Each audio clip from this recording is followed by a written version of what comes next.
Pilgrims' Progress by John Bunyan. The Seventh Stage. Part 2. The Seventh Stage. Well, the time grew on that the pilgrims must go on their way. Well, the time grew on that the pilgrims must go on their way. Wherefore they prepared for their journey. They sent for their friends. They conferred with them. They had some time set apart therein to commit each other to the protection of their prince.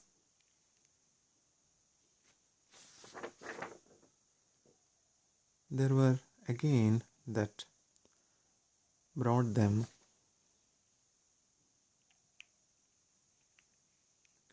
of such things as they had that were fit for the weak and the strong, for the women and the men, and so laddered them with such things as were necessary. Acts 28:10.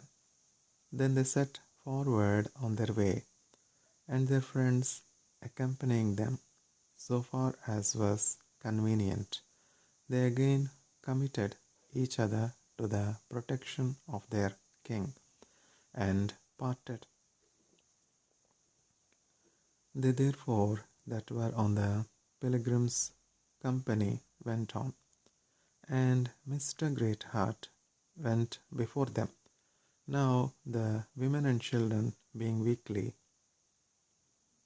they were forced to go as they could bear, by which means Mr. Ready to Halt and Mr. Feeble-Mind had more to sympathize with their condition. When they were gone from the townsmen, and when their friends had bid them farewell, they quickly came to the place where Faithful was put to death. Therefore they made a stand, and thanked him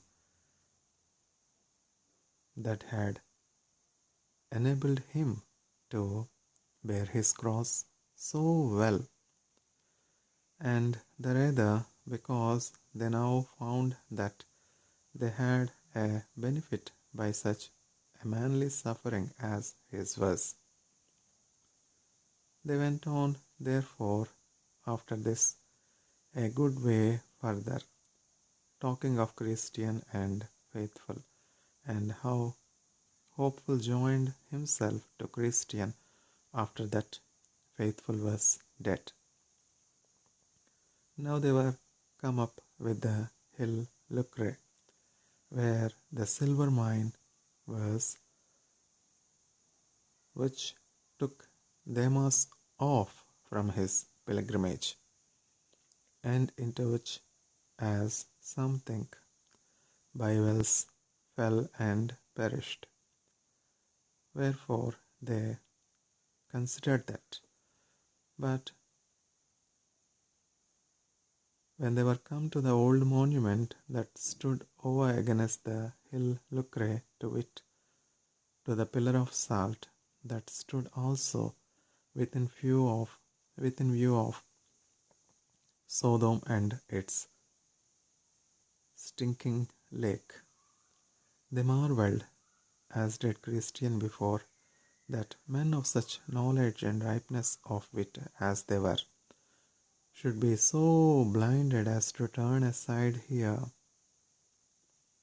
Only they considered again that nature is not affected with the harms that others have met with, especially if that thing upon which they look has an attracting virtue upon the foolish eye.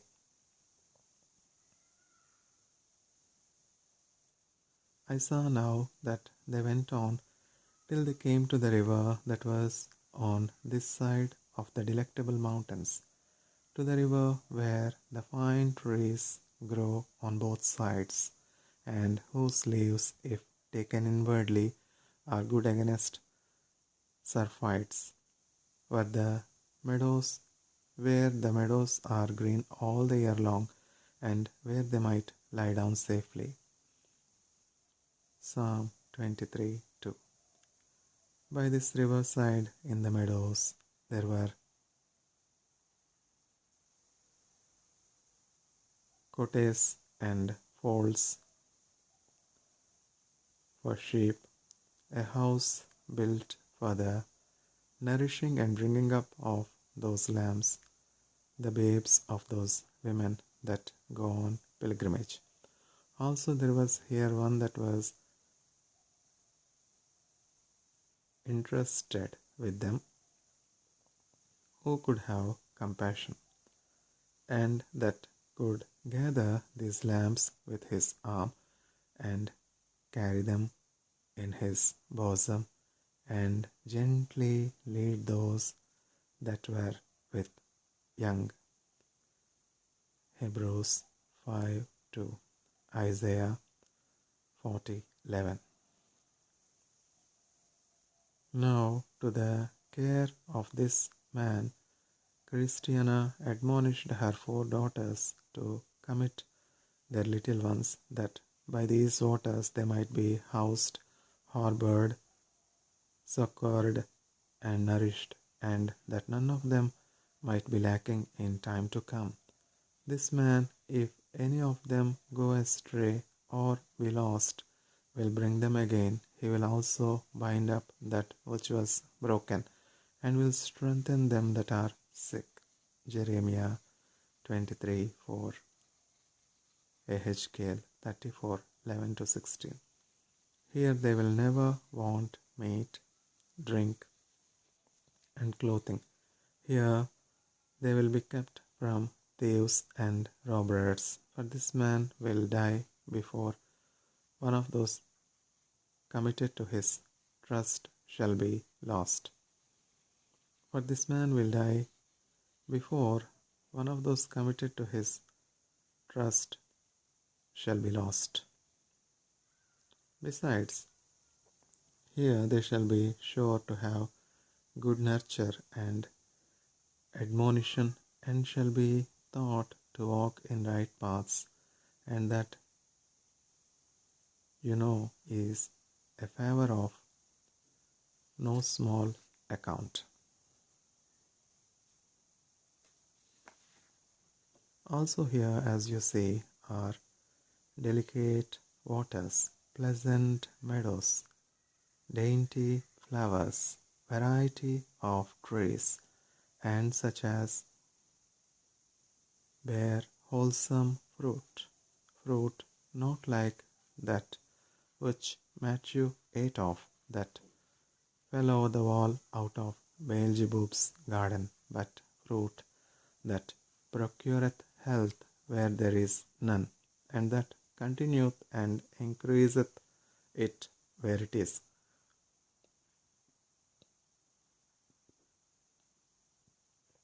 So they were content to commit their little ones to him, and that which was also an encouragement to them so to do was, for that all this was to be at the charge of the king, and so was as an hospital to young children and orphans. Now they went on, and when they were come to Bypath Meadow, to the stile over which Christian went with his fellow hopeful, when they were taken by Jane Despair and put into Doubting Castle, they sat down and consulted what was best to be done. To wit, now they were so strong, and had got such a man, as Mr. Greatheart for their conductor, whether they had not best to make an attempt upon the giant, demolish his castle, and if there were any pilgrims in it, to set them at liberty before they went any further. So one said one thing and another said the contrary. One questioned if it was lawful to go upon unconsecrated ground. Another said they might, provided their end was good. But Mr. Greatheart said, though that assertion offered last cannot be universally true, yet I have a commandment to resist sin, to overcome evil, to fight the good fight to faith, to fight the good faith of faith, to fight the good faith, to fight the good fight of faith. And I pray, with whom should I fight this good fight, if not with Jane Despair? I will therefore attempt the taking away of his life and the demolishing of Doubting Castle. Then said he, who will go with me? Then said Old Honest, I will. And so will we too, said Christiana's 4 sons, Matthew, Samuel, Joseph, and James, for they were young men and strong. 1 John 2:13-14. So they left the women in the road, and with them Mr. Feeble-mind and Mr. Ready to Halt with his crutches, to be their guard until they came back. For in that place the giant Despair dwelt so near, they keeping in the road a little child might lead them. Isaiah 11:6. So Mr. Greatheart, Old Honest, and the 4 young men went to go up to Doubting Castle to look for Giant Despair. When they came at the castle gate, they knocked for entrance with an unusual noise. At that the old giant comes to the gate, and Diffidence his wife follows. Then said he, who and what is he that is so hardy as after this manner to molest the giant Despair? Mr. Greatheart replied, it is I, Greatheart, one of the king of the celestial countries, conductors of pilgrims to their place, and I demand of thee that thou open thy gates for my entrance. Prepare thyself also to fight, for I am come to take away thy head, and to demolish Doubting Castle.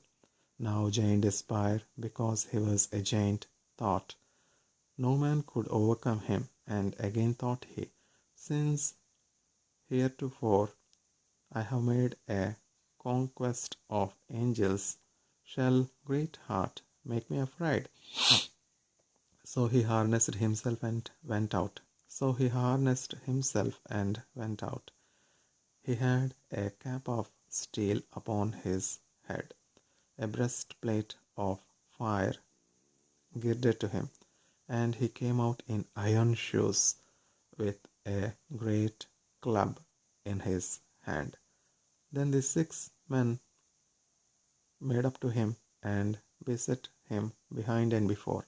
Also, when Diffidence the giantess came up to help him, old Mr. Honest cut her down at one blow. Then they fought for their lives, and Giant Despair was brought down to the ground, but also very loth die.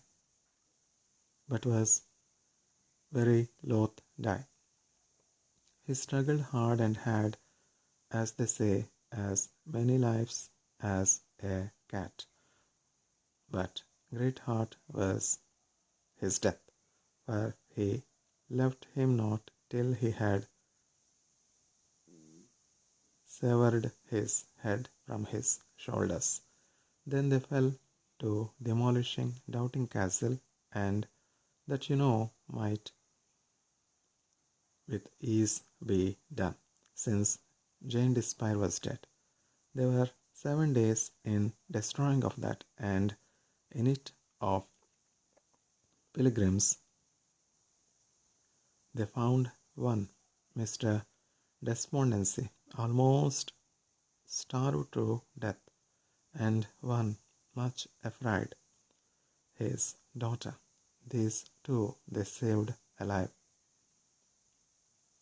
But it would have made you wonder to have seen the dead bodies that lay here and there in the castle yard, and how full of dead men's bones the dungeon was. When Mr. Greatheart and his companions had performed this exploit, they took Mr.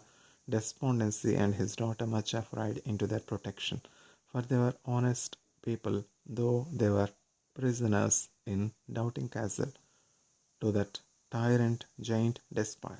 They, therefore, I say, took with them the head of the giant, for his body they had buried under a heap of stones. For his body they had buried under a heap of stones. And down to the road and to their companions they came and showed them what they had done. Now when Feeble-Mind and Ready-to-Halt saw that it was the head of Jane Despair indeed, they were very jocund and merry. Now Christiana, if need was, could play upon the viol, and her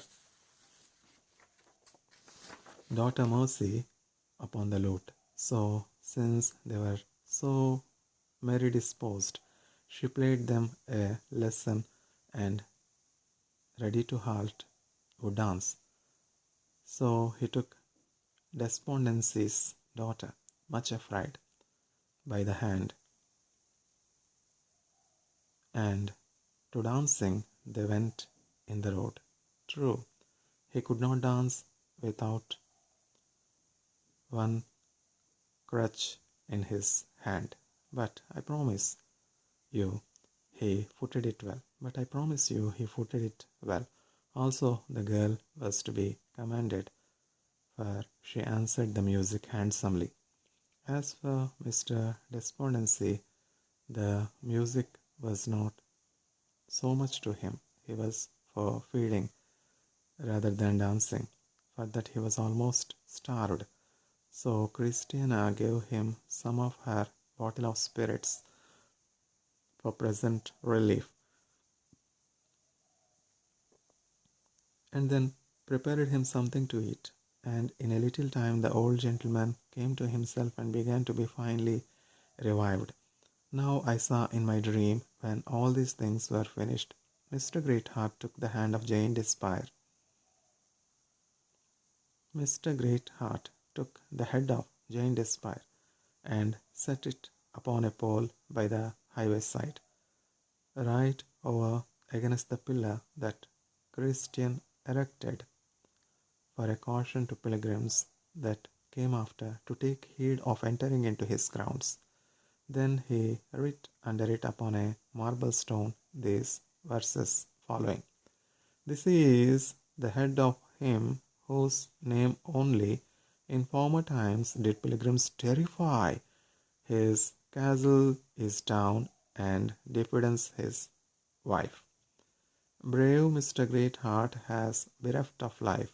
Despondency his daughter much afraid. Greatheart for them also the man has played, who hereof doubts, if he will but cast his eye up hither, may his scruples satisfy. This head also, when doubting cripples dance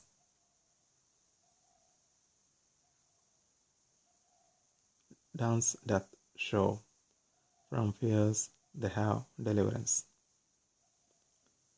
When these men had thus bravely showed themselves against Doubting Castle, and had slain Jane Despair, they went forward and went on till they came to the Delectable Mountains, where Christian and Hopeful refreshed themselves with the varieties of the place.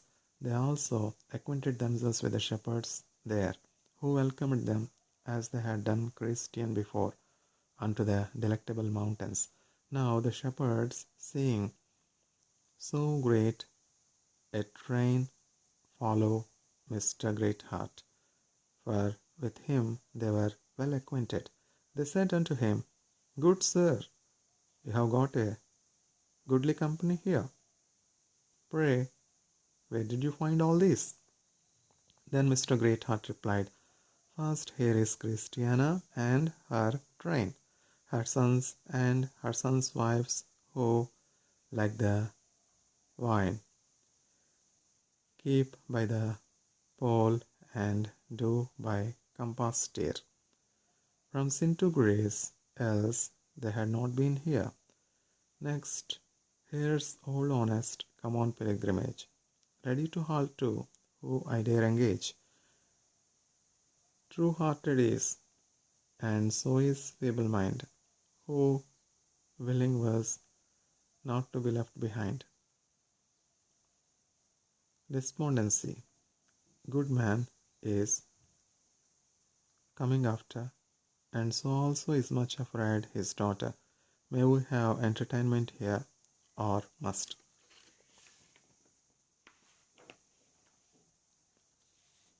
We further go. Let's know whereon to trust. Then said the shepherds, This is a comfortable company. You are welcome to us, for we have for the feeble as well as for the strong. Our prince has an eye to what is done to the least of these. Therefore, infirmity must not be a block to our entertainment. Therefore, infirmity must not be a block to our entertainment. Matthew 25:40. So they had them to the palace door, and then said unto them, Come in, Mr. Feeble-mind, come in, Mr. Ready to halt, come in, Mr. Despondency and Mrs. Much afraid his daughter. This Mr. Greatheart said the shepherds to the guide, We call in by name, for that they are most subject to drawback. But as for you and the rest that are strong, we leave you to your wonted liberty. Then said Mr. Greatheart, This day I see that grace doth shine in your faces, and that you are my Lord's shepherds indeed, for that you have not pushed these deceased neither with side nor shoulder, but have rather strewed their way into the palace with flowers, as you should. Ehzl 34:21. So the feeble and weak went in, and Mr. Greatheart and the rest did follow. When they were also set down, the shepherds said to those of the weaker sort, What is it that you would have?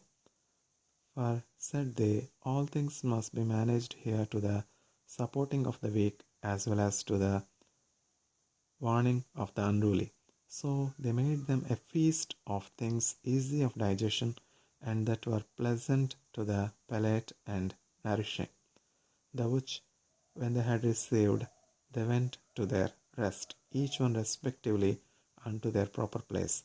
When morning was come, because the mountains were high and the day clear, and because it was the custom of the shepherds to show the pilgrims before their departure some deities, therefore, after they were ready and had refreshed themselves, the shepherds took them out into the fields and showed them first what they had shown to Christian before. Then they had some to some new places. The first was Mount Marvel, where they looked and beheld a man at a distance that tumbled the hills about with words. Then they asked the shepherds what that should mean. So they told them that that man was the son of one Mr. Great Grace, of whom you read in the first part of the records of the Pilgrims' progress, and he is said there to teach pilgrims how to believe down or to tumble out of their ways, what difficulties they should meet with by faith. Mark 11:23 and 24. Then said Mr. Greatheart, I know him, he is a man above many. Then they had them to another place called Mount Innocence, and there they saw a man clothed all in white, and two men, prejudice and ill will, continually casting dirt upon him.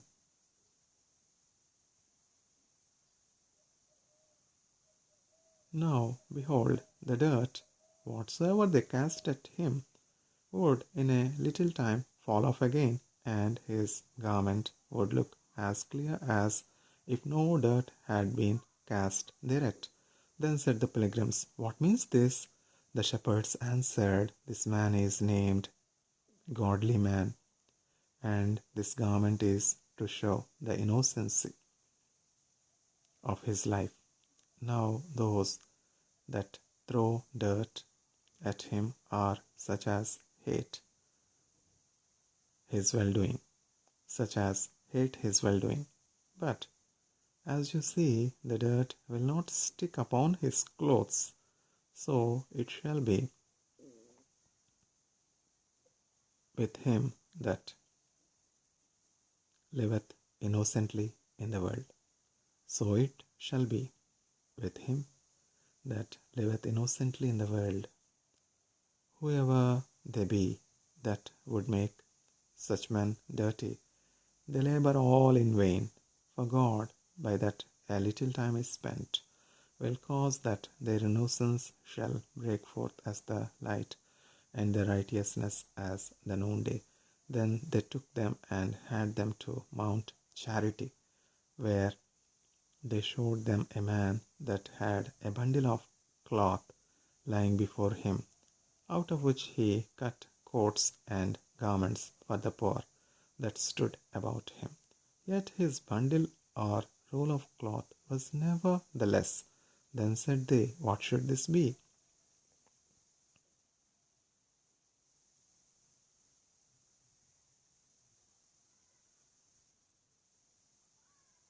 This is, said the shepherds, to show you that he who has a heart to give of his labor to the poor shall never want wherewithal. He that watereth shall be watered himself. And the cake that the widow gave to the prophet did not cause that she had the less in her barrel.